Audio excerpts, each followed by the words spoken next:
السلام علیکم حاضرین ناظرین سامعین، میں ڈاکٹر شہزاد شمیم اور میرے ساتھ آج کے اسپیکر جناب قرآنی اسکالر انجینئر محمد طفیل شاد صاحب موجود ہیں، اور آج کا ٹاپک ہے آج کی نشست کا آیات محکمات اور آیات متشابہات، اور اس کا حصہ ہے صوم۔ یہ تیسری ہماری نشست ہے۔ میں گزارش کروں گا اپنے استاد محترم سے کہ اس کے اوپر روشنی ڈالیں۔ جناب استاد محترم پلیز۔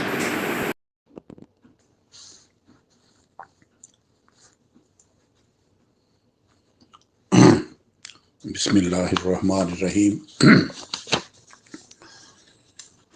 آج اکتوبر کی پہلی تاریخ ہے، سن ہے 2022، دن ہے ہفتے کا۔ میں ہوں محمد طفیل شاد۔ تو حاضرین و سامعین السلام علیکم۔ آیات محکمات و متشابہات کے سلسلے میں آج ہماری تیسری سٹنگ ہے، تیسری محفل ہے۔ تو اس میں چھٹا پوائنٹ جو ہے نا، وہاں سے ہم نے شروع کرنا تھا۔ تو نگاہ بازگشت، محکمات و متشابہات ایک نظر میں، جس کو ایٹ اے گلانس کہتے ہیں کہ محکمات متشابہات۔ ایٹ اے گلانس اس کا جو پہلا پوائنٹ ہے کہ ہر وہ آیت مجیدہ محکم ہے جس کا گرامر اور لغت عرب کی روح سے صرف ایک معنی برآمد ہوتا ہے، اور ہر وہ آیت جس سے قواعد و لغت کے مطابق ایک سے زائد معنی لیے جا سکتے ہوں متشابہ ہے۔ جیسے کہ آیت 22/16 ان اللہ یہدی من یرید، یہ متشابہ ہے، اور یہدی الیہ من ینیب 42/13 یہ محکم ہے۔ دوسرا پوائنٹ، ہر وہ آیت جس میں کوئی لفظ مجاز کے طور پر استعمال ہوا ہو وہ متشابہ ہے، اور جس میں اپنے حقیقی معنوں میں آیا ہو وہ محکم ہے۔ جیسے کہ اشربو فی قلوبہم العجل 2/93، اور یاکلون فی بطونہم نارا 4/10 یہ متشابہ ہیں، اور کلو وشربو من رزق اللہ ولا تعثوا فی الارض مفسدین 2/60 یہ محکم ہے۔ تیسرا پوائنٹ، اور اسی طرح وہ آیت جس میں کوئی لفظ تشبیہ، محاورہ یا استعارے کے طور پر استعمال ہوا ہو وہ متشابہ ہے۔ جیسے کلما اوقدوا نارا للحرب اطفا اللہ 5/64۔ اس کو پھر میں دہرا دیتا ہوں۔ کلما اوقدوا نارا للحرب اطفا اللہ 5/64۔ لڑائی کی آگ، اور اسے اللہ بجھا دیتا ہے کہ جملے محاورتاً، تشبیہتاً اور استعارتاً آئے ہیں، حقیقت کے لیے نہیں آئے۔ چوتھا پوائنٹ، ہر وہ آیت جس سے مشاہدات عالم کے کسی بھی گوشے کی مخالفت کا مفہوم برآمد ہوتا ہو متشابہ ہے۔ نمبر 5، وہ اجمالی آیات مقدسات مقتضت جن میں مسئلہ مذکور کی تفصیل محذوف و مقدر ہو وہ متشابہ ہے، اور جن آیات میں اس اجمال کی تفصیل دی گئی ہو وہ محکم ہے۔ فلہذا اجمالی آیات متشابہات کو تفصیلی آیات محکمات کے متحد رکھنا ہوگا، جیسے کہ مذکورہ آیت 2/22 متشابہ اور 35/9 جو ہے یہ محکم ہے۔ تو یہ تھی ایٹ اے گلانس۔ اب 7واں پوائنٹ جو ہے اسی سلسلے میں وہ یہ ہے کہ اللہ تعالیٰ نے آیات متشابہات نازل ہی کیوں فرمائی ہیں؟ یہ ایک سوال پیدا ہوتا ہے کہ اتنی الجھنوں میں جو ہم پڑھ جاتے ہیں یا پڑھنا ہے ہمیں، تو اللہ تعالیٰ نے یہ آیات متشابہات نازل ہی کیوں فرمائی ہیں؟ تو محکمات و متشابہات سے متعلقہ اس آخری اور اہم سوال کا جواب اس آیت میں 51/23 میں موجود ہے۔ فوا رب السماء والارض انہ لحق مثل ما انکم تنطقون۔ پس آسمان و زمین کے پروردگار کی شہادت ہے کہ بلا شبہ یہ قرآن حق ہے، یعنی مشاہدات عالم کے عین مطابق ہے، اور اس کا انداز بیان بالکل وہی ہے جس طرح تم آپس میں روز مرہ گفتگو کرتے ہو۔ ما انکم تنطقون، جس طرح تم آپس میں روز مرہ گفتگو کرتے ہو۔ اس طرح روز مرہ کی گفتگو میں حقیقت اور مجاز، استعارے، تشبیہیں، محاورے، ضرب المثلیں سب کچھ موجود ہوتا ہے۔ اس طرح قرآن کریم بھی اسی روز مرہ کے طرز تکلم سے لبریز و معمور ہے۔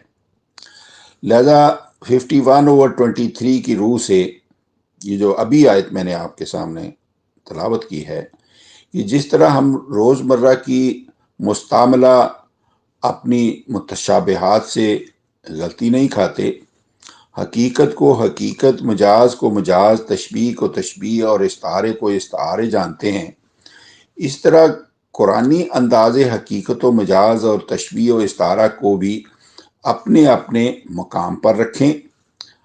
افسوس ہے کہ محکم و متشابہ کی تمیز کو نظر انداز کر کے ید اللہ اور وجہ اللہ کے قرآنی الفاظ سے اللہ تعالیٰ کو ہاتھ منہ والی شخصیت مانا جاتا،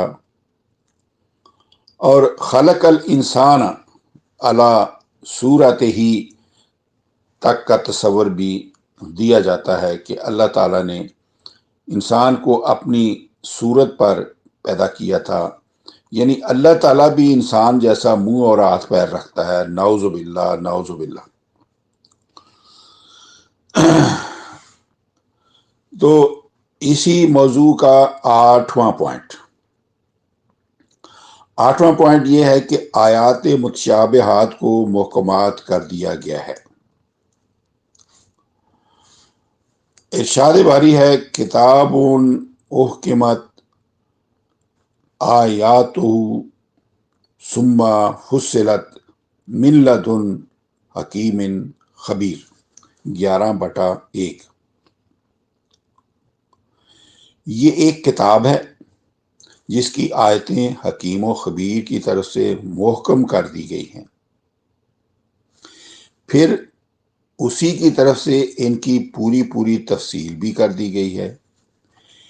اس آیت کریمہ کے الفاظ سے ظاہر ہوتا ہے کہ جو آیات کریمات 3/7 کی خبر کے مطابق متشابہات ہیں، اللہ حکیم و خبیر نے انہیں محکم کر دیا ہوا ہے، کیونکہ وہ آیاتیں جو پہلے ہی محکمات ہیں ان کے محکم کرنے کا سوال ہی پیدا نہیں ہوتا۔ لیکن اس پر پھر سوال پڑتا ہے کہ متشابہات کو کس طرح محکمات کر دیا گیا ہے۔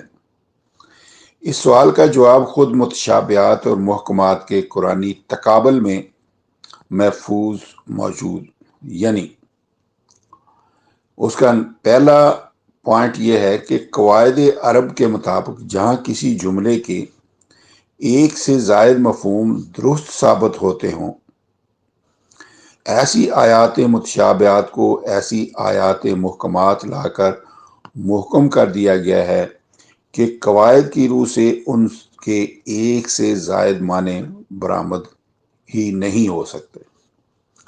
دوسرا پوائنٹ،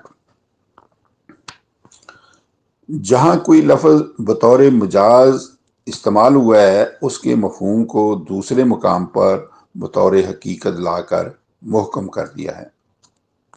نمبر 3، جہاں کوئی جملہ محاورہ، تشبیہ یا استعارہ کے طور پر استعمال ہوا ہے اسے بھی دوسری جگہ حقیقی معنوں میں بیان کر کے تشبیہ و استعارہ کو حقیقت کی لگام حکمہ دے کر محکم کر دیا گیا ہے۔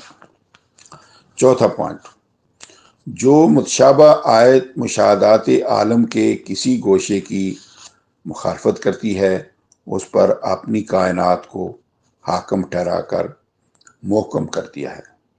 پانچواں پوائنٹ، اور جس آیت میں اجمال ہے اس اجمال کو دوسری آیت یا آیات میں تفصیلاً بیان کر کے محکم کر دیا ہے۔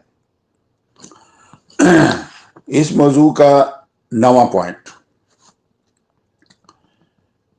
وہ یہ ہے کہ سارا قرآن کریم باہم ملتا جلتا یعنی متشابہ ہے۔ محکمات و متشابہات کی بحث پر پھر ایک بار طائرانہ نظر دوڑائیں، یعنی ایٹ اے گلانس جس کو کہتے ہیں، تو سابقہ وضاحت میں آپ 3/7 کے حوالے سے یہ ملاحظہ فرما چکے ہیں کہ قرآن کریم میں 2 قسم کی آیات کریمات ہیں، محکمات و متشابہات۔ اصل کتاب محکمات ہیں، فلہذا متشابہات کا وہ مفہوم صحیح ہے جو محکمات کے خلاف نہ جاتا ہو۔ اور 11/1 کے حوالے سے آپ یہ ملاحظہ کر چکے ہیں، دیکھ چکے ہیں کہ متشابہات کو خود اللہ تعالیٰ نے محکم کر دیا ہوا ہے، اور اس کے محکم کرنے کی 5 مختلف طریقوں کی وضاحت بھی آپ کے سامنے پیش کر چکا ہوں۔ اس پوری بحث کا ماحصل بھی نکھر کر سامنے آ گیا ہے کہ آیات متشابہات سے اگرچہ آیات محکمات کی مخالفت کا شبہ پیدا ہوتا ہے اور ٹیڑھے قلوب والے لوگ ان سے فتنہ سامانیہ کرتے ہیں، لیکن فی الحقیقت یہ محکمات کے عین مطابق ہیں، متضاد و متخالف ہرگز نہیں۔ اس چیز کا اعلان ذیل کے انتہائی بلیغ انداز میں فرمایا گیا ہے کہ اللہ نزل احسن الحدیث کتابا متشابہا مثانیہ 39/23۔ مفہوم، اللہ ہی وہ عظیم الشان ذات ہے جس نے ایک کتاب احسن الحدیث نازل فرمائی ہے جس میں تضاد و اختلاف قطعاً نہیں ہے۔ تو 4/82 ساری کتاب متشابہ ہے، یعنی آپس میں ملتی جلتی، باہم متماثل اور بار بار دہرائی ہوئی ہیں۔ غور کیجئے گا سامعین کرام کہ اس آیت پر معمولی سا غور و فکر کرنے سے بھی یہ بات نکھر کر سامنے آ رہی ہے کہ ایک طرف جہاں 3/7 میں کہا گیا ہے کہ پورا قرآن کریم مشتمل ہے آیات محکمات اور آیات متشابہات پر۔ دوسری طرف اسی آیت 39 اور 23 میں اعلان کر دیا گیا ہے کہ سارے کا سارا باہم متشابہ اور متماثل ہے۔ نیز متشابہہ مثانیہ کے دو لفظوں نے اس امر کی وضاحت کر دی ہے کہ آیات کریمات کو بار بار دہرانے اور مختلف انداز تکلم سے بیان کرنے کی غرض انہیں باہم متماثل ثابت کرنا ہے، جیسے کہ آپ سابقہ وضاحت میں سن چکے ہیں کہ اگر ایک آیت میں کوئی کلام محذوف ہے تو دوسری میں مذکور ہے، اگر ایک آیت میں کوئی لفظ مجاز یا استعارہ کے طور پر آیا ہے تو دوسری میں اس کی وضاحت کھلے لفظوں میں کر کے اشتباہ رفع کر دیا گیا ہے، اور یہی ہے قرآن کریم کا اسلوب بیان، جس کو تفسیر القرآن بالقرآن کہتے ہیں۔ تو یہ قرآن کریم کا قرآن فہمی کا یہ اصول ہے کہ اس میں محکمات بھی اور متشابہات بھی ہیں۔ اصل کتاب محکمات ہیں، پس متشابہات جن سے محکمات کی مخالفت کا شبہ تو پیدا ہوتا ہے، لیکن فی الحقیقت وہ محکمات کی مثل و مانند ہیں۔ انہیں محکمات کے متحد رکھنا اور ان کا مفہوم محکمات کے مطابق لیا جانا لازم ہے۔ تو اسی موضوع کا آج 10واں پوائنٹ وہ ہے متشابہہ مثانیہ کی تعریف سبع من المثانیہ کے الفاظ میں۔ میں پھر دہرا دوں، 10واں پوائنٹ جو ہم موضوع شروع کر چکے ہیں وہ ہے متشابہہ مثانیہ کی تعریف سبع من المثانیہ کے الفاظ میں ہے۔ جو 39 اور 23 میں جو آپ پہلے میں اس کو دہرائے دیتا ہوں، اللہ نزل احسن الحدیث کتابا متشابہا مثانیہ میں آپ یہ سن چکے ہیں کہ پوری کتاب مثانیہ یعنی دہرائی ہوئی ہے۔ مثانیہ کا مطلب دہرائی ہوئی ہے۔ دوسرے مقام پر اس چیز کو ان الفاظ میں بیان کیا گیا ہے 15/87 میں، وَلَقَدْ آتَيْنَاكَ سَبْعًا مِنَ الْمَثَانِيَ وَالْقُرْآنَ الْعَظِيمَ۔ یہاں واو جو ہے والقرآن میں واو جو ہے وہ تفسیری ہے۔ مفہوم: اے رسول، بے شک ہم نے آپ کو 7 دہرائے ہوئے عنوانات یعنی نہایت بلند مرتبہ قرآن عطا فرمایا ہے۔ تو اب اس چیز کو ہم آگے لے کے چلتے ہیں کہ یہ جو 7 دہرائے ہوئے عنوانات ہیں یہ کیا ہیں۔ تو پورا قرآن کریم جو ہے وہ 7 دہرائے ہوئے عنوانات ہیں۔ تو سامعین کرام غور فرمائیے گا کہ آیت والا 15/87 یہ جو آیت میں نے ابھی آپ کے سامنے پڑھی ہے، وَلَقَدْ آتَيْنَاكَ سَبْعًا مِنَ الْمَثَانِيَ وَالْقُرْآنَ الْعَظِيمَ، اس میں قرآن فہمی کا ایک اور اصول بتایا گیا ہے کہ یہ عالی مرتبت کتاب 7 دہرائے ہوئے عنوانات پر مشتمل ہے۔ اب ظاہر ہے کہ اس کی 2 ہی صورتیں ہو سکتی ہیں کہ یا تو پوری کتاب کو 7 حصوں میں تقسیم کر کے ہر حصے کی ابتدا میں عنوان کی سرخی دے دی گئی ہو، یا پھر کتاب کے شروع میں ایک ہی مقام پر 7 عنوانات بیان کر دیے گئے ہوں۔ اب چونکہ امر واقعہ یہ ہے کہ نہ قرآن کریم 7 حصوں میں منقسم ہے اور نہ ہر حصے کی ابتدا میں الگ الگ سرخیاں دی گئی ہیں، بلکہ اس کے شروع میں ایک ہی مقام پر سورہ فاتحہ میں 7 عنوانات دے دیے گئے ہیں۔ لہذا ثابت ہوا کہ قرآن مجید کی پہلی سورہ مجیدہ جو 7 عنوانات کی خبر دیتی ہے، 15/87 کے اعلان سبع من المثانیہ کے مطابق اس کتاب مقدس کی فہرست اور پیش لفظ ہے۔ تو یہی وجہ ہے کہ اس سورت مجیدہ کا نام ہی سورہ فاتحہ ہے، یعنی کتاب کا افتتاح کرنے والی، جس کو انگریزی میں اوپننگ چیپٹر کہتے ہیں۔ تو یہ سورہ فاتحہ جو ہے یہ اوپننگ چیپٹر ہے قرآن کریم کا۔ تو خود قرآن کریم کی روشنی میں یہ ہے کہ پورا قرآن کریم سورہ فاتحہ کے 7 اصولوں کے اجمال کی تفصیل ہے۔ فلہذا عزم آتا ہے کہ قرآن کریم کی تفصیل اور تبیین و تشریح میں ذیل کے 7 افتتاحی اصولوں کی مخالفت ہرگز نہیں کی جانی چاہیے۔